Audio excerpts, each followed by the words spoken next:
মুই কিন্তু আই বসছি একবারে খাটি পড়ে ফেললে বড় এক মাছ লইয়া। মুই একসের ভালো আছি, তোমরা আশা করি অনেক অনেক ভালো আছো। আজকে এই মাছটা দিয়ে রান্না করবো সিমের বিচি দিয়ে। সিমের বিচি দিয়ে এই হলো ট্রেডিশনাল এখন বর্তমানে রান্ধান বানা জম্মের মজা। আর এইয়া মুই এখন সিমের বিচিগুলো সুন্দর করে বাজকে ভিতরে খোসাটা ছাড়াইয়া সুন্দর করে লইয়া এই যে লবণ জল দিয়ে সেদ্ধ করতে আসি, বুঝছো? এই যে কি মজা লাগবে সিমের বিচি দিয়ে একটু বড় মাছ দিয়ে সাধারণত রাঁধতে হয়। তাই মুই আজকে ভালো করে লবণ দিয়ে সেদ্ধ করে লইলাম।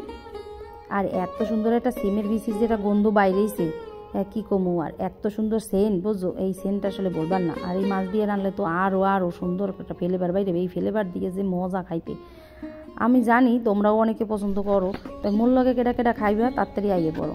আর যদি ভালো লাগে এখন লাইক দিয়ে দিও, সাবস্ক্রাইব করো, সাথে থাকো, শেয়ার দিয়া। এই এরপর মুই মাছখান লইলাম ভালো করে মাছটারে লইয়া কাটতে কুটতে দুই এক কাটে পরিষ্কার করিয়ে দেখো একটা সুন্দর করে পেঁয়াজের মাছ কাটা লইছে। এবার বুঝছো পেঁয়াজের মাছ হলে আগে খাইতে হইবে, কারণ ভালোটা সবাই আগে খাইতে চায়। মুই আজকে হেই করছি পেঁয়াজের মাছ কাটা আগে লইয়া ভাজা দিলাম একবারে। দেখো টক টককে লাল বানাই দিয়েছি কি সুন্দর করে বাজি, বুঝছো? দেখে তো জিবে জ্বলাইয়ে পড়ছে।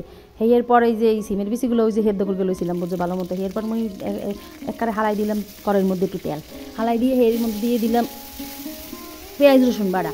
এর মধ্যে রসুন তেল তারপরে তোমার কি বলে হলুদ মরিচ যা যা লাগবে জিরা দিয়ে একটু ভালো করে কষাইয়ে লইলাম। কষাই টসাইয়া আমি সেদ্ধ করে রাখা যে সিম আর আলু ওই আবার ডালকে দিতে হইবে এই মশলার মধ্যে। একটু মশলাটা কিন্তু কাঁচা থাউন যাইবে না, হলে কিন্তু কাঁচা মশলার গন্ধ হইবে ওদিকে, কারণ মোর আবার আলু সিমের বিচি কিন্তু একটু হালকা বাপানো আছে। তো ভালো করে কষান গিয়ে পরেই কিন্তু দিছি দিয়ে এরপর আবার ভালো করে একটু জল দিয়ে আবার কষাইছি, কারণ তুমি রান্ধনের আগে যত কষাবা ততই কিন্তু স্বাদ বেড়ে এই কিন্তু বুঝতে হইবে। তারপরে দেখো ভালো করে কষান গে যখন হয়ে গেছে এরপর মুই এখন একটা সাইডে দেবো একটু জল।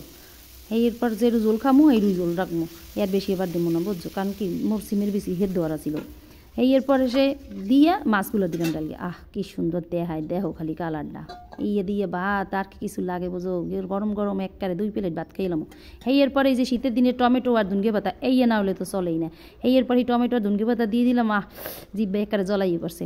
তাই বন্ধুরা আজকে মোর রান্ধনটা কেমন আছিল, তোমাকে যদি ভালো লাগে একটু লাইক দিয়ে কিন্তু মোর লাগে থাকো, আর অবশ্যই সাবস্ক্রাইব করতে ভুল করবো না। ধন্যবাদ।